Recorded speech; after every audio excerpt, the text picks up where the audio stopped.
तो सबसे पहला पड़ाव हमारे पास आता है क्रेवास को कैसे क्रॉस करना है, क्योंकि लैडर लगाया हुआ होता है, पाँव में क्रैम्पॉन्स रहते हैं, तो उस लैडर को क्रैम्पॉन्स को लैडर के ऊपर किस तरह से रखना है और किस तरह से चलना है। क्योंकि आजकल कभी क्या हो जाता है कि कोई डगमगा जाता है लंबा चौड़ा क्रेवास से और उस समय वहीं वहीं फॉल हो जाता है। Camp four death zone 7,900 metre death zone, तो समिट के नज़दीक ही एक ऐसा बहुत पुराना बॉडी है जिसके सर के नज़दीक से हमें जाना पड़ता है। उसको हम हिला भी नहीं सकते क्योंकि बहुत पुराना बॉडी है। साथ में हमारा शेरपा हमारे पीछे रहता है, तो वो सीधा यही बोलता है, डायरेक्शन देता है कि चलते रहो आगे की ओर। और फिर जब हम नीचे उतरते हैं तो नीचे उतरते समय भी हमें बॉडीज़ बहुत सारी मिली बीच में। एक तो बॉडी हमारे को ऊपर समिट में ही मिली थी, लेकिन जब मेरा लास्ट वाला बंदा जब वो पहुंचा और उसने देखा, जब वो नीचे उतर रहा था तो बॉडी वहाँ थी नहीं थी। कब कहाँ कैसे कहाँ चलेगी बॉडी वो कोई नहीं बता सकता, क्योंकि किस वो रोप से आउट ही होगी वो बॉडी। कैंप 4 के ऊपर एक ऐसा समय आता है जब मैंने आपको बताया था कि रात के टाइम हम मूव करते हैं जी। वहाँ पर हमारे उस दिन 17 ऑफ मई को करीबन 150 लोग थे, 150 लोग जो क्लाइंब करने जा रहे हैं माउंट एवरेस्ट। रॉकी फेसेस आते हैं, साउथ कोल, हिलेरी स्टेप, ये एक ऐसा जोन है जहाँ से थोड़ा सा भी पाँव खिसका सीधा नीचे खाई। माउंटेनर जब एवरेस्ट की ओर जाते हैं ना तो जाते समय नहीं, आते समय मरते हैं। रात के 9:30 बज रहे थे, 8:30 9:30 बज रहे थे और अंधेरा बढ़ने लग गया था, अंधेरा होने लग गया था। मैंने आजू बाजू गया, वहाँ मेरे को कोई नज़र नहीं आया। अब मेरा शेरपा कहाँ गया, मैं खुद वो हो गया, डर गया कि क्या होगा। अब मेरी टीम धीरे धीरे ऊपर की ओर जा रही थी उजाले से, टॉर्च लाइट लगा कर। मैं नीचे की तरफ देखता हूँ तो वो नया रास्ता था मेरे लिए, और नीचे भी जाता हूँ तो अंधेरे में कहाँ जाऊँगा कैसे जाऊँगा कुछ पता नहीं। 2.5 में ऑक्सीजन सिलेंडर था, रेगुलेटर, जिसको मैं सांस ले रहा था। मैंने उसको 50% कम कर दिया। सांस बहुत तेज़ी से फूल रही थी लेकिन फिर भी चलता रहा। बस एम ये था कि कैसे भी करके अपने जो आगे वाला क्लाइंबर है उसको पकड़ लूँ। अब चाहे उसके बाद नीचे आते समय कुछ भी हो अलग बात है ना। मैं मिलूँ ना मिलूँ, मेरे लड़कों को मैं मिल जाऊँगा जरूर, है ना। लेकिन अगर इधर जाऊँगा तो पता नहीं कौन सी खाई में गिरूँगा, तिब्बत साइड में चले जाऊँगा तो मैं मिलूँगा ही नहीं। एक ऐसा रॉकी फेस आया जहाँ मेरे को लगा कि अब थोड़ा सा मेरे को कुछ कमजोरी लग रही है बॉडी में। मेरे को हल्का धुंधलापन नज़र आ रहा था और 2-2 3-3 आदमी दिख रहे थे वहाँ पर। तो मैं समझ गया था कुछ होने वाला है अभी, इसलिए उससे पहले ही तैयार हो जाऊँ। तो मैंने उसी समय ऑक्सीजन सिलेंडर निकाला और कैसे न कैसे करते हाथ पूरा फ्रीज था, पूरा यहाँ तक पूरा बर्फ़ भरा हुआ था, और चेंज कर रहा हूँ धीरे धीरे। कितना ऑक्सीजन लीक हुआ उसके अंदर से चेंज करते करते वो मुझे भी नहीं पता, लेकिन चेंज कर दिया। तब लगाया और सीधा चला ऊपर और ठीक चोटी के नज़दीक 3:05 में पहले पहुंचा। हमारी एक लड़की पहुंची थी दार्जिलिंग के, प्रतिमा राय, एंड देन धीरे धीरे करके 5:30 बजे तक मेरा लास्ट लड़का पहुंचा वहाँ पर। सब पहुँच गए और झंडा वंडा फहराया, तिरंगा फुल जोश में। तो अभी तक मैं कम से कम 27 से 28 पहाड़ चढ़ चुका हूँ, नेशनल और इंटरनेशनल में। दूसरे देश में भी किर्गिस्तान है, वहाँ की माउंट लेनिन है, 7,000 अबव मीटर पीक है, उसको भी क्लाइंब किया है। और नेपाल में तो एवरेस्ट किया ही है, मकालू भी किया है। क्यों डरे ज़िंदगी से कि क्या होगा, क्यों डरे ज़िंदगी से कि क्या होगा, क्यों सोचे हर वक्त कि बुरा होगा। बढ़ते रहे मंजिलों की ओर यह सोचकर कुछ ना मिला तो भी तजुर्बा होगा।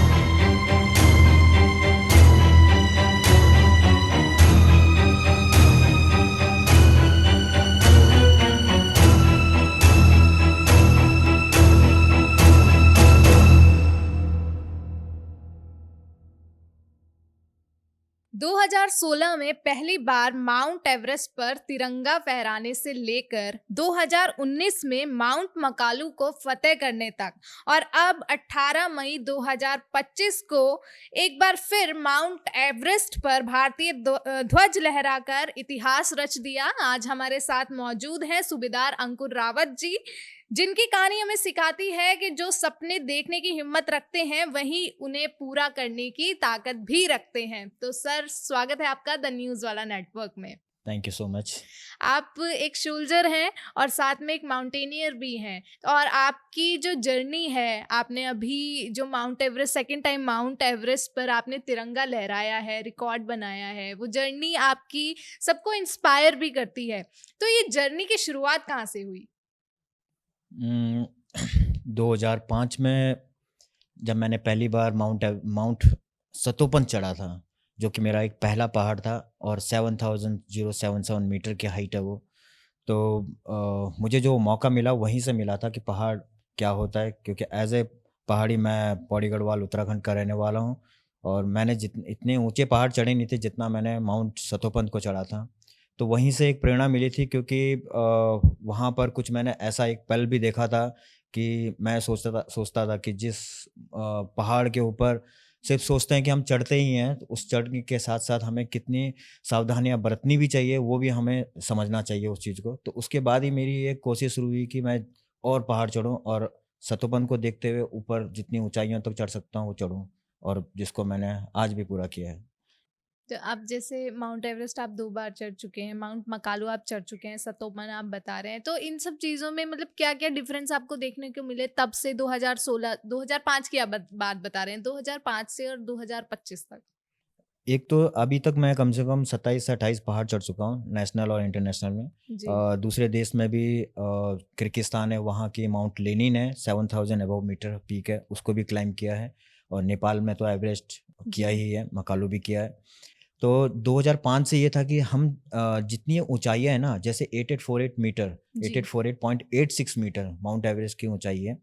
तो आज इस लेवल से लेकर उस लेवल तक जो हमारा बॉडी, हमारा मानव शरीर किस तरह से ऊपर जाता है और वहाँ पर उस लेवल में जाकर अपने आप को सर्वाइव करता है, वो इम्पोर्टेंस है। तो छोटे-छोटे पहाड़ों को चढ़ने के बाद ही ये एक मुकाम मिला था कि माउंट एवरेस्ट को चढ़ना है, तो जिसको मैंने 2016 में कंप्लीट किया।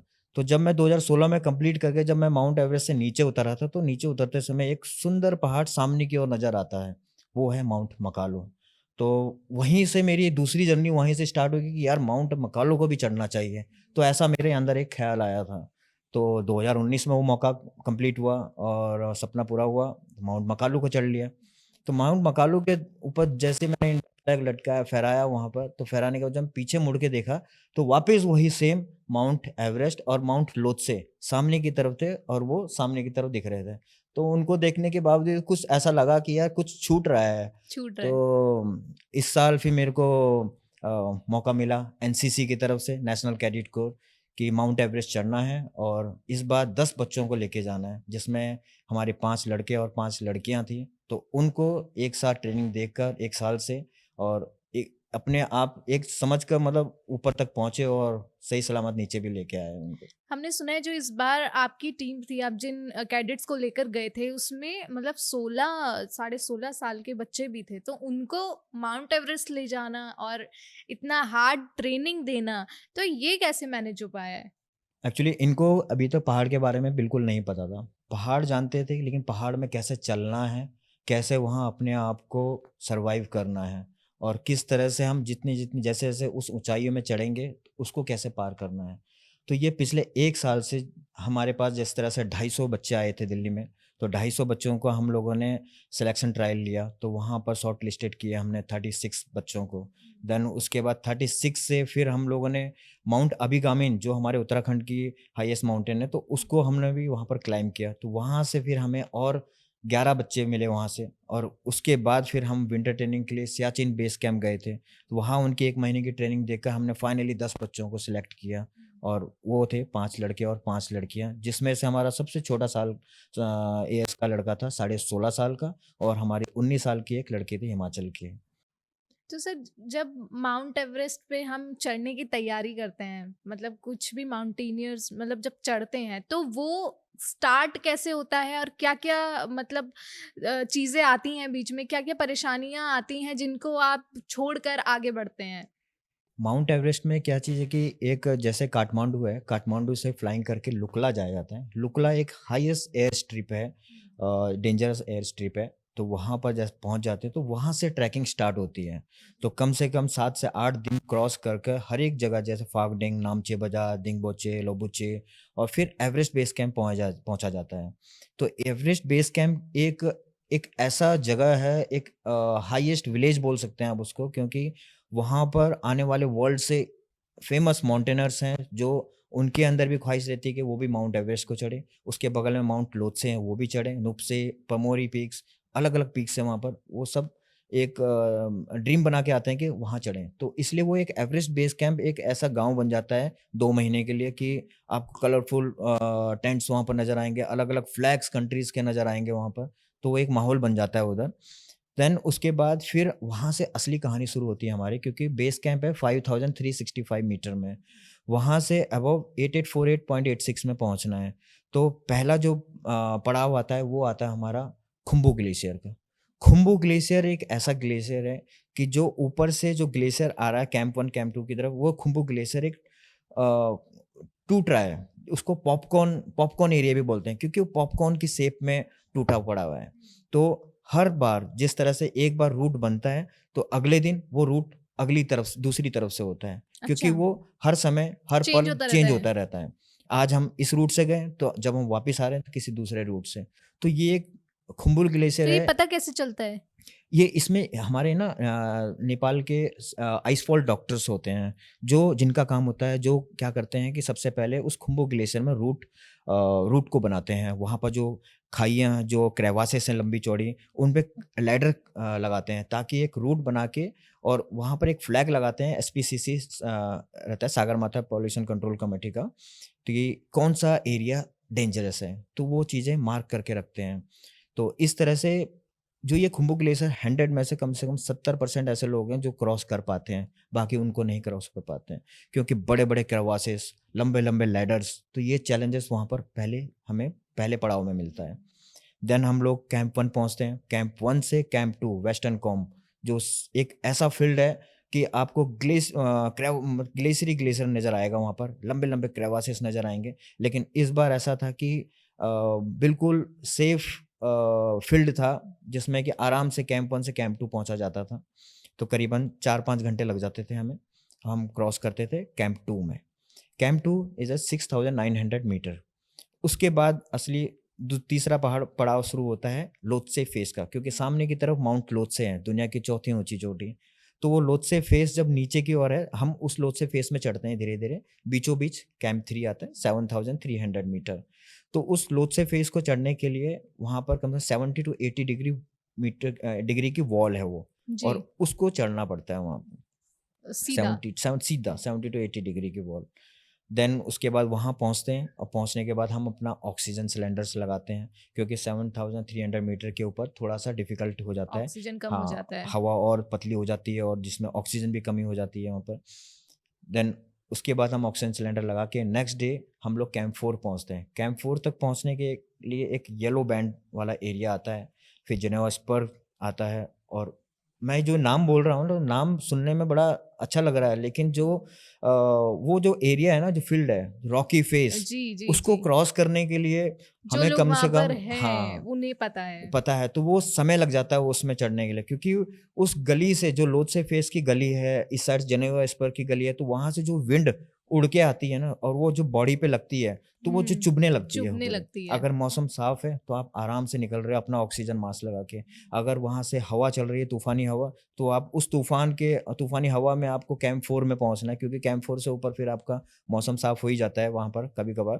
तो उस तरह से फिर हम उसको लॉन्च करते हैं। जैसे 2016 में मेरे साथ बहुत बड़ा वो हुआ था, कि तूफान आया, उस तूफान में हम लोग पहुंच गए कैंप 4। एंड देन उसके बाद फिर हम एक रात वहाँ रुके, एंड अगले दिन हमें वापस आना था, लेकिन तब तक मौसम क्लियर हो गया और हम लोग ऊपर के लिए और निकल पड़े। तो ये जो येलो बैंड और Geneva spur, and then camp 4 आता है।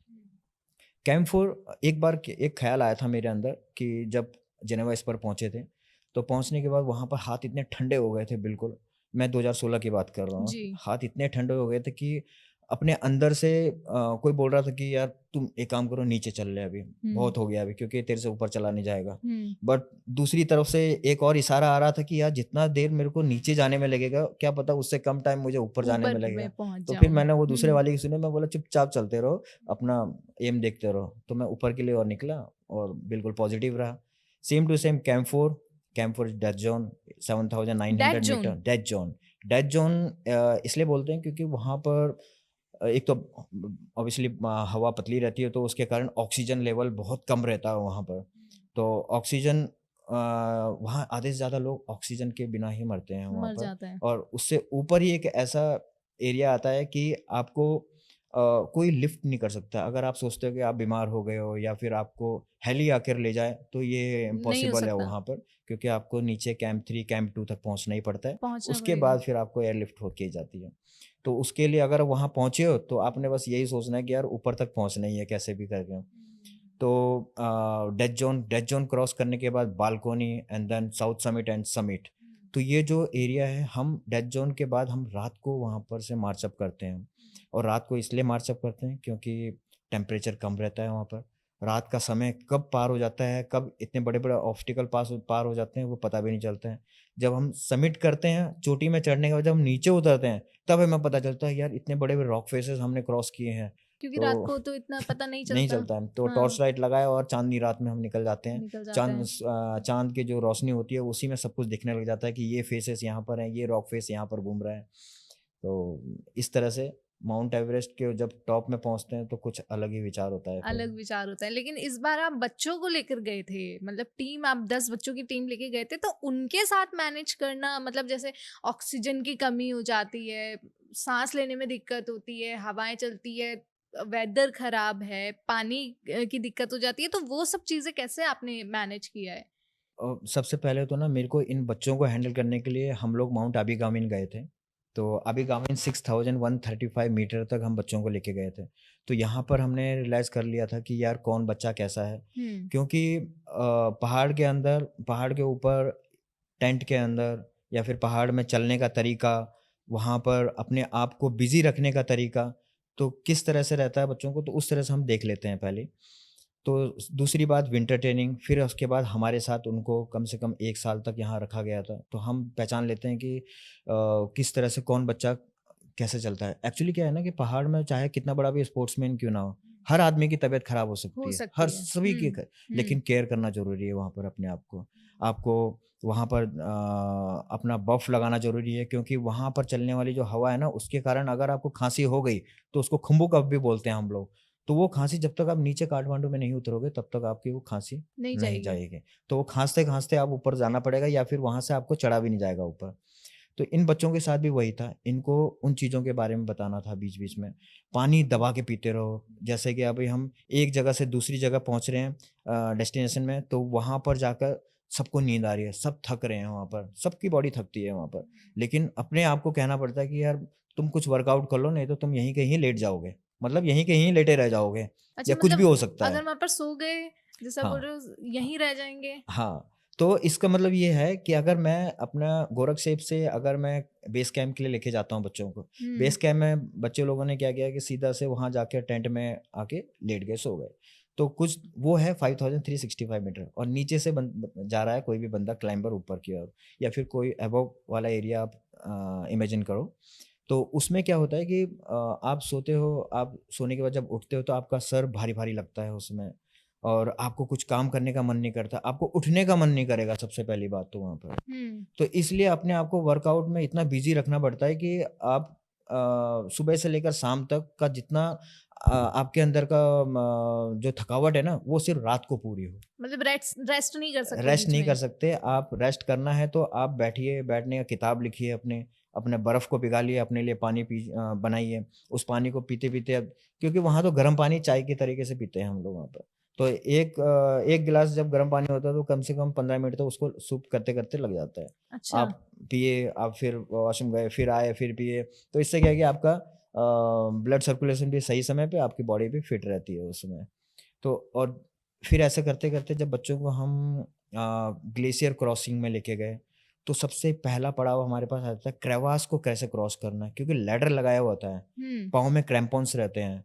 तो उस लैडर को क्रैम्पॉन्स को लैडर के ऊपर किस तरह से रखना है और किस तरह से चलना है, क्योंकि आजकल कभी क्या बार क्या हो जाता है कि कोई डगमगा जाता है लंबा चौड़ा क्रेवास से और उससे में वहीं का वहीं फॉल हो जाता है। तो इसलिए पीछे वाला बच्चा जो भी क्लाइंबर है, आगे वाला जो भी क्लाइंबर है, तो वो किस तरह से रोप को पकड़ना रोप है को और पकड़ेगा। कैसे सपोर्ट करना है। हाँ। तो वो चीज़ें हो गई। फिर आपका जो ऑक्सीजन सिलेंडर लगा रखा है आपने ऊपर जाकर, तो उस ऑक्सीजन सिलेंडर को कितने रेगुलेटर में खाना है वो एक्चुअली हमारा शेरपा उसको मैनेज करता है, देखता है। लेकिन इस बार क्या हुआ कि हम 2 जेसीओ थे, हम 2, एक बलकार सर थे, एक मैं था। तो मैं आगे की तरफ था, वो पीछे की तरफ थे। हम दोनों ने एक चीज़ बना के रखी थी कि हम आपस में एक कोऑर्डिनेशन रहेगा कि मैं आगे से चेक करते रहूँगा, आप पीछे से चेक करते रहो, कि मैं इनको लेके जा रहा हूँ तो आप पीछे से इनको पुश पुश करते करो। रहो। तो ऐसे ही हुआ। बीच में लोत्से फेस जैसे क्रॉस कर रहे थे, तो हमारा एक लड़का था जो 16.5 साल का लड़का था, सचिन कुमार। तो वो थोड़ा-सा डगमगा रहा था अपने आप से कि यार सर मैं कहाँ जा रहा हूँ करके।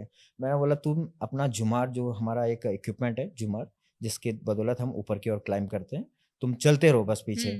तो जहाँ मैंने ब्रेक लूँगा 10 स्टेप के बाद, वहाँ तुम भी स्टेप लेना। अच्छा। हाँ, तो बीच में एक बार उसने बोला सर मेरे को भूख बहुत लग रही है।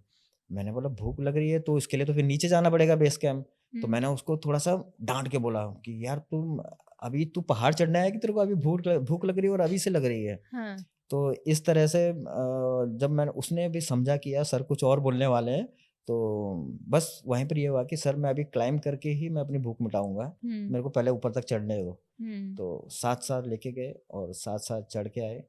ऊपर ऊपर भी यही थी कि कैंप 4 के ऊपर एक ऐसा समय आता है, जब मैंने आपको बताया था कि रात के टाइम हम मूव करते हैं। जी। वहाँ पर हमारे उस दिन 17th ऑफ मई को करीबन 150 लोग थे, 150 लोग जो क्लाइंब करने जा रहे हैं माउंट एवरेस्ट माउंट को। एवरेस्ट। हम लोग से आगे करीबन 30 लोग थे। तो हमने पहले ही रेडी कर लिया था, 7:30 बजे मूव का टाइम दे दिया था, 7:30 बजे मूव करना है। तो 150 लोगों में से वो 30 आदमी आगे और हम बीचों बीच, हम लोग करीबन 17 लोग थे और 17 हमारे साथ शेरपास भी थे। तो इस तरह से हम लोगों के दिमाग, बच्चों के दिमाग में यही चीज़ डाल रखा था कैसे भी करके जल्द से जल्द ऊपर तक ऊपर पहुँचो। पहुंचना है। लेकिन जो बालकोनी एक ऐसी जगह आता है जहाँ पर हमें पहला सिलेंडर, ऑक्सीजन सिलेंडर चेंज करना है, वहाँ पर जाकर वहाँ पर तक पहुँचते-पहुँचते आपको कैसे भी करके आगे पहुँचना है, ताकि आप किसी और क्लाइंबर के पीछे ना रहो, जिससे कि आप थक जाओ। तो इस तरह से वो बच्चों ने भी और हमारे, क्योंकि मैं पहले लीड कर रहा था, तो मेरे को देखते-देखते मेरे पूरे बच्चे मतलब एक के बाद एक हम बालकोनी तक सबको क्रॉस करते हुए आए। हमसे आगे कम से कम 5-6 लोग थे, 5-6 क्लाइंबर्स थे। तो हम बालकोनी में पहुँच के अपना सेफली हमने ऑक्सीजन सिलेंडर चेंज किया एंड सिंगल लाइन हम निकले, क्योंकि बालकोनी से अबव ना ऊपर रॉकी फेसेस आते हैं, साउथ कोल, हिलेरी स्टेप, ये एक ऐसा ज़ोन है जहाँ से थोड़ा-सा भी पाँव खिसका और सीधा अब नीचे नीचे। खाई, नीचे की ओर। तो ये एक ऐसा ज़ोन था। तो इसी तरह से 3:05 में पहले पहुंचा, हमारी एक लड़की पहुंची थी दार्जिलिंग के, प्रतिमा राय, एंड देन धीरे धीरे करके 5:30 बजे तक मेरा लास्ट लड़का पहुंचा वहाँ पर। सब पहुंच गए। और झंडा वंडा फहराया, तिरंगा फुल जोश में। और उसके बाद बात ये थी वहाँ पर कि ज़्यादा समय ना बिताओ ऊपर की ओर। ऐसा क्यों? ऐसा इसलिए क्योंकि जिन लोगों को हमने क्रॉस करके आए हैं वो भी यही लाइनअप में वो है, लाइनअप में है। हाँ। क्योंकि वो भी लाइनअप में है, हम्म। ताकि उनको भी प्रॉब्लम ना पड़े। ट्रैफिक जाम किस लिए हो रहा है? इसलिए हो रहा है हाँ। क्योंकि ज़्यादा समय वहाँ पर क्लाइंबर्स बिता रहे हैं और उसके बाद उन्हें समय नहीं मिल रहा है, वो जल्दी से फोटो खिंचा के वापस नहीं आ पा रहे हैं। हाँ। दूसरी बात ये है कि वहाँ पर ज़्यादा समय बिताने से ऑक्सीजन लेवल कम हो रहा कम है, हो ऑक्सीजन जाता है। सिलेंडर जो साथ में लेके गया हुआ है हम्म। वो भी कम होगा। और नीचे आते समय, नीचे आते इसलिए समय। क्लाइंबिंग करते समय माउंटेनर जब एवरेस्ट की ओर जाता है ना, तो जाते समय नहीं, आते समय मरता है। तो आते समय मरते हैं। ये भी एक रीज़न है उसके साथ अच्छा। कि आप जल्द से जल्द अपनी जगह में नहीं पहुँच रहे हो, ज़्यादा से ज़्यादा ऑक्सीजन खा रहे हो और वेस्ट कर रहे हो अच्छा, उसको। मतलब ये इस पूरे ट्रैकिंग में मतलब कैजुअलिटीज भी बहुत होती हैं। बहुत ज़्यादा कैजुअलिटीज़ होती हैं। जब हम खुद ही बेस समिट में पहुँचे, तो समिट के नज़दीक ही एक ऐसा बहुत पुराना बॉडी है, जिसके सर के नज़दीक से हमें जाना पड़ता है। जाना पड़ रहा था। उसको हम हिला भी नहीं सकते, क्योंकि बहुत पुराना बॉडी है। साथ में हमारा शेरपा हमारे पीछे रहता है, तो वो सीधा यही बोलता है, डायरेक्शन देता है कि चलते रहो आगे की ओर। और फिर जब हम नीचे उतरते हैं, तो नीचे उतरते समय भी हमें बॉडीज़ बहुत सारी मिली बीच में।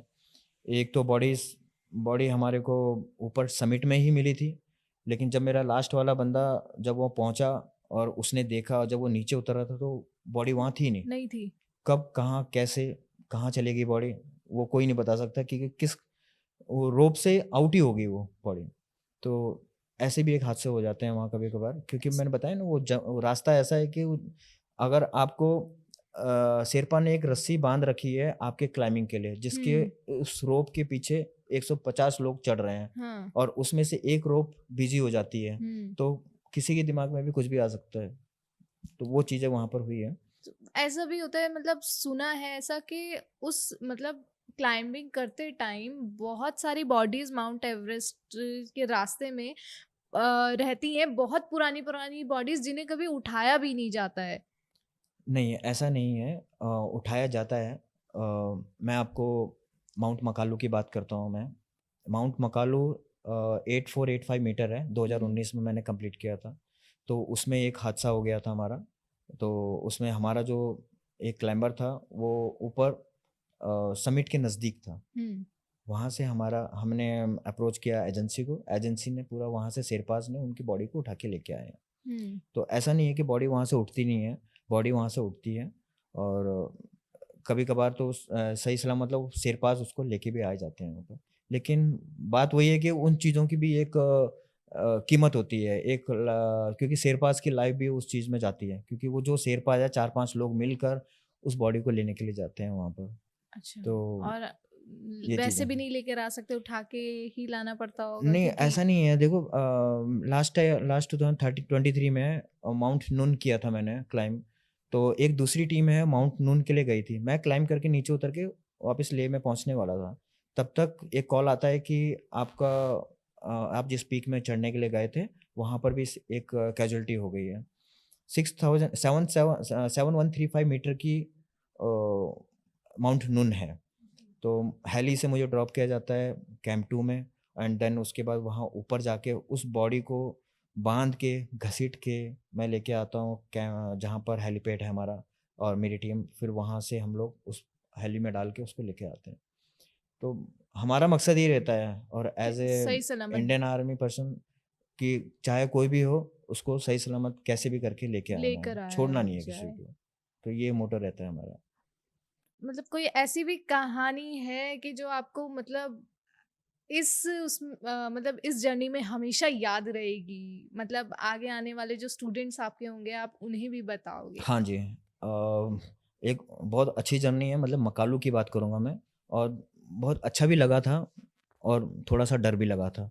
डर ये लगा था कि माउंट मकालू चढ़ने के लिए गए थे, बहुत टेक्निकल एंड डेंजरस पीक है वो। अबव 8000 के ऊपर शेरपाज हमारे साथ होते हैं।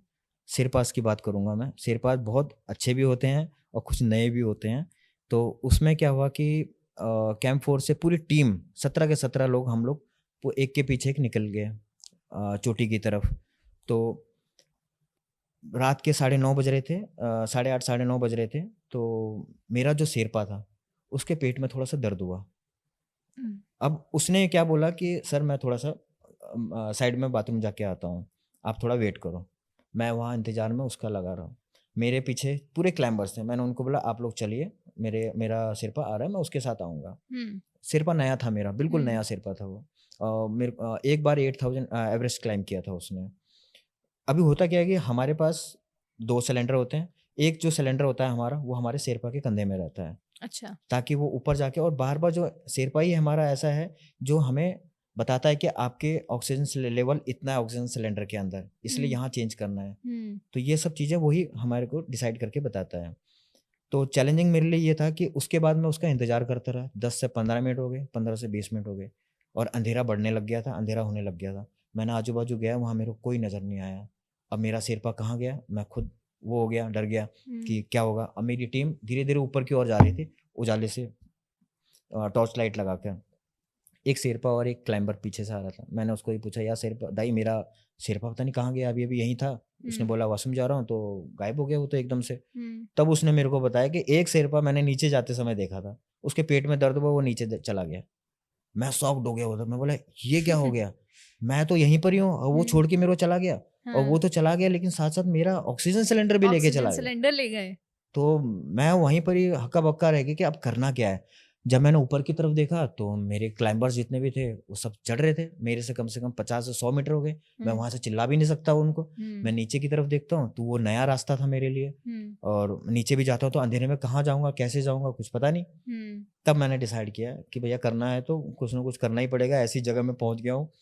मैंने 2.5 में मेरा 2.5 में ऑक्सीजन सिलेंडर था, रेगुलेटर, जिसको मैं सांस ले रहा था। मैंने उसको 50% कम कर दिया। 50% कम करने के बाद मैं आराम से एक में ले रहा था। सांस बहुत तेजी से फूल रही थी, लेकिन फिर भी चलता रहा।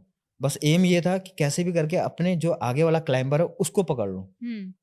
अब चाहे उसके बाद नीचे आते समय कुछ भी हो, अलग बात है ना। मैं मिलूं ना मिलूं, मेरे लड़कों को मैं मिल जाऊंगा जरूर, है ना। लेकिन अगर इधर जाऊंगा तो पता नहीं कौन सी खाई में गिरूंगा, तिब्बत साइड में चले जाऊंगा तो मैं मिलूंगा ही नहीं। तो मैंने वो सोच के निकला और मैंने पहले क्लाइंबर को पकड़ा, धीरे धीरे करते हुए। डिस्टेंस था, एक ऐसा जगह आता है जहाँ पर ऑक्सीजन सिलेंडर चेंज करना होता है। सब अपना अपना ऑक्सीजन सिलेंडर चेंज कर रहे थे और मैं धीरे धीरे धीरे करके उनको चल रहा था। फिर मैंने भी एक समय था तो एक समय मैंने भी सोचा यार मैं भी अपने इस ऑक्सीजन सिलेंडर को चेक तो कर लेता हूँ, क्योंकि मेरे साथ तो कोई शेरपा नहीं है। हर एक आदमी का शेरपा उसका चेक कर रहा है रेगुलेटर। और मैंने धीरे से वो जो ऑक्सीजन की पाइप होती है उसको भी संभालना पड़ता है ताकि वो टूटे ना, टेम्परेचर कम होने के कारण टूटे ना। तो उसको निकाला, बैग को, रेगुलेटर देखा तो 20 में था, तो मतलब 20 ml और भी बचा हुआ है इसके अंदर ऑक्सीजन। मैंने उसको छोड़ा नहीं, मैं बोला अगले स्टेशन में उसको, अगली जगह में मैं इसको उतार दूंगा। ऐसा करते करते घूमते घूमते कब सुबह के 4 बज गए मेरे को पता नहीं चला। और क्या पता मेरा ऑक्सीजन खत्म था या भरा हुआ था, लेकिन ये सब दिमाग का काम था। वो दिमाग चल रहा था कि भैया वहां पहुंच गए। एक ऐसा रॉकी फेस आया जहां मेरे को लगा कि अब थोड़ा सा मेरे को कुछ कमजोरी लग रही है बॉडी में। मेरे को हल्का धुंधलापन नजर आ रहा था और 2-2 3-3 आदमी दिख रहे थे वहां पर। तो मैं समझ गया था कुछ होने वाला है अभी, इसलिए उससे पहले ही तैयार हो जाओ। मैंने अपना ऑक्सीजन सिलेंडर एक बचा के रखा हुआ था। तो एक दाई आया पीछे से, मैंने उसको बोला दाई यार मेरा ऑक्सीजन सिलेंडर चेंज कर दो। तो वो भी, अब सब लोग थके हुए हैं, कौन किस रिदम में चल रहा है, कौन क्या सोचता है, वो वहां पर पहाड़ में नहीं चलता है। पहाड़ में एक ही चीज चलता है कि तुम कितने काबिल हो उसको काम करने के लिए, चेंज करने के लिए। तो मैंने उसी समय ऑक्सीजन सिलेंडर निकाला और कैसे न कैसे करते, हाथ पूरा फ्रीज था, पूरा यहाँ तक पूरा बर्फ भरा हुआ था, और चेंज कर रहा हूँ धीरे धीरे। कितना ऑक्सीजन लीक हुआ उसके अंदर से चेंज करते करते वो मुझे भी नहीं पता, लेकिन चेंज कर दिया। और आराम से फिर 3 में, रेगुलेटर 3 में खाया दबा के। 10 मिनट 15 मिनट हुआ वहाँ बैठा, उसके बाद सांस ली। जब मेरे को थोड़ा होश आया कि हाँ अभी तो फिट है करके, अब तू चल ले ऊपर, तब लगाया और सीधा चला ऊपर और ठीक चोटी के नजदीक। तो वो एक सिचुएशन था मतलब कि फिजिकल के साथ साथ मेंटल स्टेबिलिटी भी होना बहुत जरूरी है। और आते समय भी वही हुआ, आते समय में मेरा ऑक्सीजन कब खत्म हुआ सोचा नहीं। हाँ मैं ले रहा हूँ, ऑक्सीजन मास्क लगा रखा है, खुद मुंह में ऐसे मतलब जबरदस्ती कर रहा हूँ, लेकिन फीलिंग अच्छी आ रही है। हाँ, तो वो चीजें बहुत याद आती है मेरे को। और मैं सबको ये बताता हूँ कि पहाड़ में चढ़ना है तो हर चीजों के बारे में पता होना चाहिए, अपने इक्विपमेंट के बारे में भी, क्या खाओगे, क्या पियोगे, कैसे रहोगे, कैसे चलोगे, वो सब चीजें आपको पहले से पता होनी चाहिए। माउंटेन्स तो आपने कर लिए हैं, इसके बाद और भी कुछ ऐसा है कि आपको करना है, या इसके अलावा और क्या क्या कर चुके हैं आप? एक्चुअली पहाड़ तो चढ़ ही रहा था, लेकिन साथ साथ चढ़ते चढ़ते एक दिन मैं कभी निकल गया लक्षद्वीप की तरफ, और वहाँ पर मैंने स्कूबा डाइविंग किया। अच्छा। तो आराम से 15 से 20 मीटर नीचे जाके वहाँ पर भी अपना इंडियन फ्लैग वहाँ पर भी फहराया था। बहुत मज़ा आया था उसमें। एंड देन जब ये कोरोना आया था तो उस समय तो पूरा माउंटेन लाइफ और हर जगह हर सब लोग बंद हो चेंज हो गया गए थे, था, सब बंद हो गए गया थे। था। तो फिर मैंने वहाँ पर देखा यार फिजिकल फिटनेस तो थोड़ी सी चेंज हो रही है, मोटापा धीरे धीरे बढ़ ही रहा है, तो इसलिए अपने आप को फिट करने के लिए साइकिल चलाया जाए। साइकिल चलाया। तो साइकिल भी मैंने नई साइकिल ली, उसमें 15-20 किलोमीटर चलाया। फिर धीरे धीरे लगा कि यार 15-20 से कुछ नहीं होने वाला, तो एक दिन मैं चला गया 100 किलोमीटर करने के लिए। 100 किलोमीटर? आप मानोगे नहीं, 100 किलोमीटर करते करते 99.6 मैंने जब किलोमीटर क्रॉस किया और मैंने अपनी घड़ी को देखा कि हाँ भाई और 400 मीटर बचा हुआ है, वो क्रॉस करना है। तो वो 400 मीटर मेरी जिंदगी की सबसे मतलब भारी पड़ गया था मेरे लिए, क्योंकि मेरा दिमाग इतना खुश हो गया था उस समय। मैं इतना खुश हो गया था कि मैंने 100 किलोमीटर पूरे कर दिए हैं। बल्कि किया नहीं है, 400 मीटर अभी भी बचा है। मैं पैडल मारे जा रहा हूँ, मारे जा रहा हूँ, मारे जा रहा हूँ, लेकिन वो 400 मीटर क्रॉस नहीं हो रहा। पता नहीं दिमाग क्यों इतना टसन में आ रखा था उस समय। तो उस दिन समझा था कि पहले पूरा करो काम को, फिर अपने आप को आगे बढ़ाओ, फिर आगे बढ़ाओ। हाँ, तो वो चीज़ था। देन उसके बाद धीरे धीरे हमने एक प्लान बनाया और मेरे साथ और भी मेरे हैदराबाद साइकिलिस्ट ग्रुप है हमारा, रविंदर जी है हमारे, बहुत अच्छे दोस्त हैं। तो उनके साथ जस्ट एक टचअप हुआ कि यार कुछ ऐसा करते हैं, थोड़ा जी। सा लोगों को इसके बारे में बताते हैं कि साइकिलिंग करो और अपने आप को फिट रखो। जी। तो हम पहुंच गए अपनी साइकिल लेके सीधा कश्मीर। हम्म। और कश्मीर? कश्मीर, तो कश्मीर में फिर हम लोगों ने वहाँ से धीरे धीरे 21 दिन में कश्मीर से कन्याकुमारी पहुँच गए साइकिल से? साइकिल से।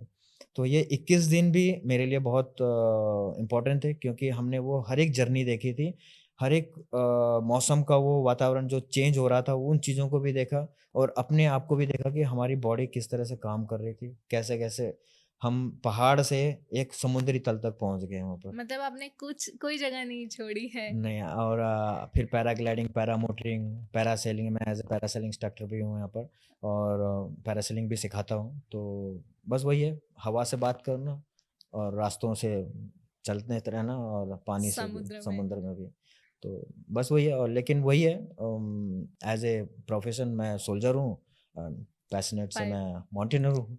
तो है। तो मतलब आप सोल्जर हैं, तो इंडियन आर्मी ने आपको किस तरीके से रेडी किया है इन सब चीजों के लिए?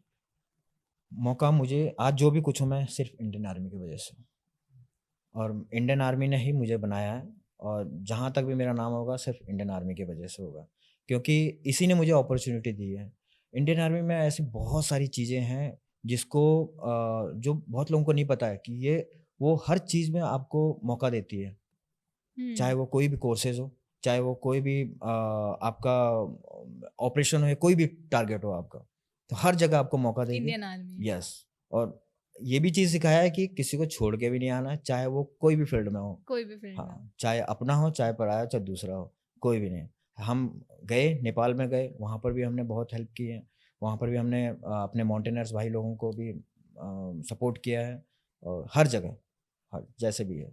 तो आगे कौन सा माउंटेन आपको क्लाइम करने का प्लान है? ये सही बात बोली आपने। एक्चुअली जब मैं माउंट एवरेस्ट चढ़ रहा था, तो माउंट हम्म। एवरेस्ट चढ़ते चढ़ते मैं बाईं तरफ देख रहा था बार बार, क्योंकि मैं माउंट एवरेस्ट इधर चढ़ रहा हूँ, लेकिन मेरा चेहरा था बाईं तरफ।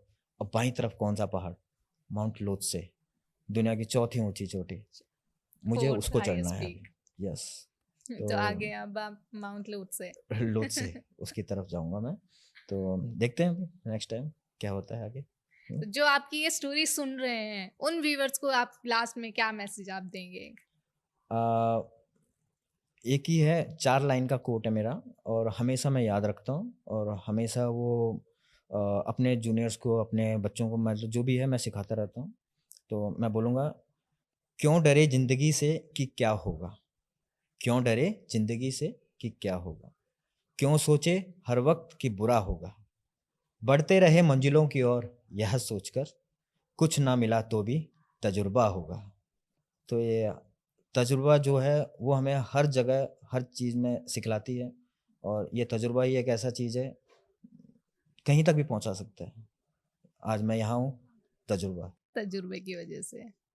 Thank you so much sir, we are very glad to have you hair.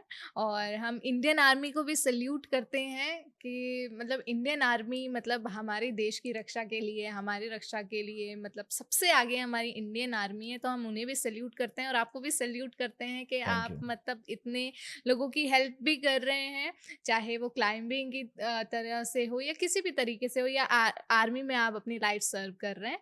तो और जो लोगों ने अंकुर रावत जी की बात सुनी है, उनकी स्टोरी सुनी है, उनकी जर्नी सुनी है और उनसे इंस्पायर हुए हैं, वो क्या कुछ कहना चाहेंगे इस पूरे पॉडकास्ट के बारे में, उनकी लाइफ जर्नी के बारे में, वो भी आप हमें कमेंट सेक्शन में बता दें। और जो कुछ भी कहना चाहेंगे हमें कमेंट सेक्शन में खुलकर लिख दें। और सर, आपने जो हमें समय दिया उसके लिए बहुत बहुत धन्यवाद। Thank you so much. धन्यवाद।